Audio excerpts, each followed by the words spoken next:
Oh, show. let's see if it works. Yeah.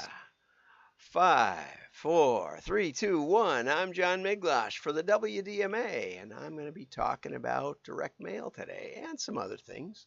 A lot of advertising stuff. And so before we start, let's go over here to a fun commercial that's getting rated by System 1. We'll talk about that. Hovis, at the heart of every home, at the heart of every family, at the heart of every day and night. From the first slice to the very last, there's love in every loaf. Spilled on his tie. Hovis, as good today as it's always been. Okay, there we go. We're going to talk about that shortly. Let's get over to the PDF and see what that looks like. Boom. And here's the PDF, but that's the wrong one. Here we go. Love in Every Loaf. And here is the System 1, I don't know what you call this, audit of the Hovis commercial, Love in Every Loaf. And as you can see right here, the commercial gets great recognition right off the bat. Oh, here, this is fluency. And that's because they start right out with this. Well, they start off with the loaf of bread on the counter. They end with this, but they start with it also. And so right away they know who it's about. I thought it was interesting. There was a lot of emotion in here because people in the UK actually know the brand, and there's a commercial back from 1973. Let's watch that, and apparently that rates just about as well today as it did back those days. Let's get over to that one. Bing, and here we go. This is The Boy on the Bike from 1973, remastered, of course. He's pushing the bike up the hill with his loaves of bread in it. And he's taking a rest. Last stop on round to be old Ma Peggerty's place. 'Twas like taking bread to the top of the world. 'Twas a grand ride back though. I knew Baker'd have kettle on and slices of hot ovis ready. Get it inside you, boy, he'd say. You must have gone up that hill as fast as you came down. Hovis, as good today as it's always been. Okay, and that's the repurposed one, I guess. I thought that was a heck of a slogan. As good today as it's always been.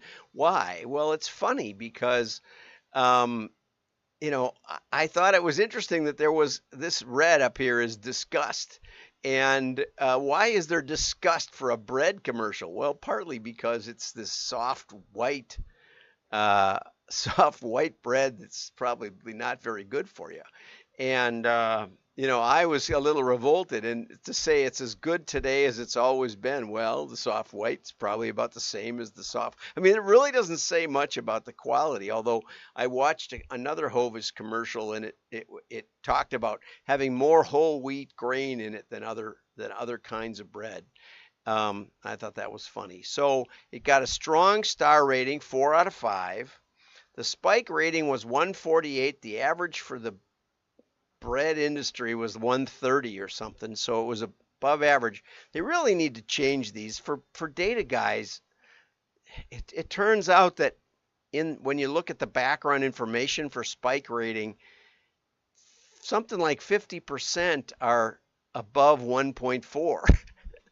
That's not very exceptional to me if it's in the top half. And the scale goes down to there's 10% in the worst, and it just doesn't mean anything. So let's make this scale of 1 to 5, or go up here 1 to 100. 94 is not even an A. That's only a B in this rating, which again, adjust this bugger. It doesn't make any sense. But anyway, they revived the classic assets. It did outperform most bread ads, so that was pretty good. It's a household name, but they're trying to Reintroduce Hovis to consumers and remind them it's a brand you can always rely on. So there's a huge portion of positive sentiment.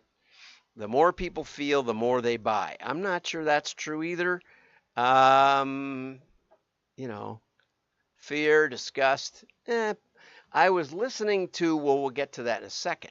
I was listening to a Jordan Peterson interview with Ian McGregor or something about what your left brain does, and also one, well, we'll get to this one. Yeah, My Fake Ads. Dr. Daniel Dennett, who's a famous atheist, he said that emotions are the only thing that drive us in any direction. That was it, Daniel Dennett. And he was lamenting the rise of fake people. Okay, before I get to that though, Nebraska passed an opt-out privacy bill, and one of the things was what it's really designed to combat is targeted advertising. And I thought, well, we used to call direct mail targeted advertising, but this is targeted based on activity across sites over time, and it's mainly online ad targeting. Doesn't say anything. Doesn't seem in the summary to say anything about direct mail. Small businesses are exempt, and you can have your data deleted, but if it's not related to first-party data, which is what most mailers use in RFM, that kind of thing. And I would never recommend a mailer actually delete all the information, because if someone doesn't want to be mailed, if you want to opt out of my marketing, I want to be able to keep you from it, from rented lists that I use, and from inquirers and all these other things that you might get your way back in there and then sue me, not because I've done anything wrong, but because you keep doing things to get yourself on lists. And so I always recommend that you do not fully do not fully delete, but rather mark an address. And this is one thing you can do really well with mail. You can mark addresses and then not mail them. Try and do that with digital advertising. It's much more of a slippery slope. Okay, so then there's an article about My Fake Ads. And as I said, Dr. Daniel Dennett was lamenting fake people, fake identities. And I've also talked about fake websites that people can build AI. I got an email offering me the software. It was fairly expensive. I think it was like $1,000 a month or something. Fake software that could generate 1,000 ads in minutes, or 1,000 websites in minutes. And they're producing thousands of YouTube videos about news items. So anyway, he said it's very dangerous. I'm not exactly sure why, but because soon fake identities will be reaping benefits of social welfare programs and things where there aren't even people behind them, and it'll be harder and harder to tell. It's the Turing test tipped on its head, where you'll have to prove that you're a real person in order to get the benefits that you might qualify for. So this is about fake ads from Rory McEntee. And Rory called out, I got a bunch of them in here. Here's one for British, for EasyJet, and it shows somebody looking out the window at British Airways. This is just a piece of British Airways. It says, same view, half the price from EasyJet, but it's not, neither of them are fully shown because this was a fake ad. And they put them in outdoor locations so that they really look real. And here's one that Rory did. If you're reading this, you're a natural. Aerial classes available at Gymbox. Now, I don't know what Gymbox is, but there were never such buses. I did one I talked about the Maybelline, where they had an eyelash brush brushing the buses as they went by, and the underground. And it was fantastic. They'd put these big lashes on the buses, and that one was fake. It really was great. It was like a fake video. So Rory said he got really into this. He got hooked on the creative treadmill of fake ad executions. I was getting more and more exposure. I was getting more exposure than ever. In fact, might have gotten more exposure than the real company ads. Here's a Guinness one that he had called out. At first, he calls it out because he thought it was real, made by Anthony Smith in Australia. I think that was the guy that he called out. He said that he actually, let's see, he thought it was real and he got called out about how you're not supposed to make fake ads. Well, the truth is that the world is getting more and more fake. And why do I bring that up? Because direct mail becomes more and more real, right? Because it's expensive. And you wouldn't go through the trouble to make a fake ad and then mail it to somebody. You know, here's one of my favorites. Here's Mint Mobile. Ryan Reynolds, although I got an email the other day saying Mint Mobile is now T-Mobile, which I'm not so excited about because I like getting Ryan Reynolds, and I'm going to get that. They sent me this no regrets. It's a fake tattoo. I'm going to put that on my arm one of these days because it's just so cool. Okay, and then there was an editor's note from, this is from who? The Drum, I guess. And they said, we're less likely to cover a campaign if we know that it isn't really running. But these lines are blurring. You know, and also, how do you know your digital's really running? It might be being seen on websites that nobody watches. Okay, so finally, time to dust off direct mail. Is it time to dust off direct mail? This is from Print.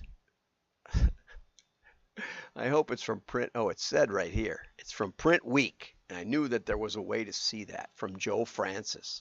Okay.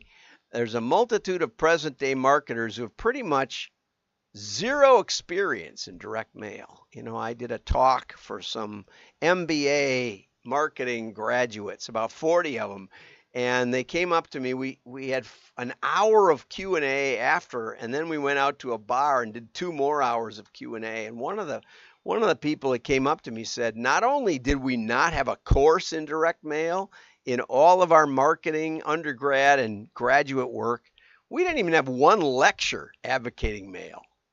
This is sad. It's sick. But, you know, agencies can mark up digital way beyond what they can with mail. In fact, most of the time, the client is responsible for the postage and even the printing. So there's just not much markup to be had there. Such has been the fixation with digital marketing. It's not just a fixation. Anyway, earlier this year, Epsilon over in the UK apparently held the ultimate direct mail workshop. Unbelievable that I was not consulted. And part of the workshop involved an illuminating panel discussion featuring Lauren Mason. And she said, we started talking about, she handles Live Unlimited, Row and Zoe fashion brands. And we started talking about direct mail 12 months ago. Being a digital first brand, we wanted to find a way of having some sort of physical presence with the customer and credibility, because you might be doing ads that your brand would never endorse. People can come up with that in a matter of minutes. Do something that will make your brand look stupid. Okay, not with mail. They're not going to spend $1 per piece to get something out there like that. Okay, presence with a customer and having something which she can touch. So getting something into the home was really important for us. Okay, first thing, we were scared about the costs, she said initially. Really scared about the costs. Okay, and you know, you can tiptoe into that. But the least expensive cost per square foot or per square inch is probably catalogs. At least even smaller size catalogs can be very economical. Depends on how many people you have in your first party data. You know, if you have done a good job And I remember Larry Huffman, and he had a collection of white-tailed deer. I have one of his deer up on my wall here. It's kind of funny. That, anyway, that he traded me for help with his catalog, and his son said, I don't know that this makes any sense, but he wants to start a catalog. And I told him, when you go to the deer shows, because people were paying him to come with his collection of antlers, I said, have a raffle for hats or something. When you got 30,000 names, come and talk to me, because we could do it economically. That's the same thing I would say to anybody. If you want the most economical is a catalog, and if you want to be economical and really have an idea what's working, then for heaven's sakes, generate some names and addresses. A lot of times people won't generate any addresses. They think first name and email is enough. Offer a prize. Say, we're not going to send it to you if you don't have a mailing address included, right? Anyway, not that hard. Okay, but from a retention point of view, they thought the cost was too expensive. I think when you hear anything about DM, everyone almost scares you with the cost of things. Direct mail, that is. But from a retention point of view, it was great. It drove lifetime value and really high average order values. And retention rates really increased. Yeah, we find digitally acquired customers don't value your brand. Who knew? They're worth about 1/4 the lifetime value, and the average order is oftentimes 40–50% lower. Okay, the results at occasion where brands Row and Zoe were even more impressive. Row and Zoe was just amazing. We acquired customers at a really low cost. It was actually cheaper to acquire customers than by using digital. We had higher lifetime value, higher average order, it drove retention. I guess what DM gives us is some security that the customers we're acquiring through that channel are going to stay with us that little bit longer, rather than spending a bit more on digital, not knowing if she's going to come back. Amen, amen. Isn't this great? And Mason said she planned to do more with print this year. Now, if you're saying, I was talking to a company that had a catalog and went all digital and stopped mailing the catalog, and they said now when they introduce new products, it just doesn't pop anymore. And they were telling me that they just weren't sure they could afford to do mail. And I said, well, what are you spending in digital? And they said $600,000 a month. Well, I mean, you could do 100,000 pieces of mail for $100,000 for 1/6 of that. And I said, all you do is take one of the weeks of digital and just stop for a week. Plus, it'll give you a holdout test to see if anything slows down. And use that money to fund direct mail. And it doesn't have to be $100,000 a month either. $1 million, that's a lot of money, right? But take 1/4 of your digital budget for a couple of months, and that will more than pay for the direct mail. People don't realize how much they're spending because, your CFO just thinks that it's required that he pays the Google digital bill. So anyway, I think if you're not in direct mail right now, you should be, said Oldenham, who was also on the panel. Direct mail never went away, but in 2024, it has new opportunities to shine. Well, we got to squeeze it all in today. That's pretty amazing. 2 commercials, fake ads, and, I wanted to go back and show you this fake Guinness ad. This one was for the coronation of Prince Charles or King Charles III now. And they made a glass of Guinness with peaks of the foam. I don't know if you can see this, but peaks of the foam. Go over to WDMA.org and you can get the show notes if you subscribe. It's in the member area.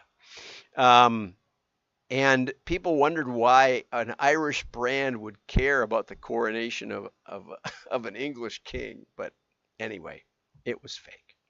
And that was from Tom Burtz from Australia. Have a great day. Like and share your friends. will know you're smart. Thanks for watching. Bye-bye.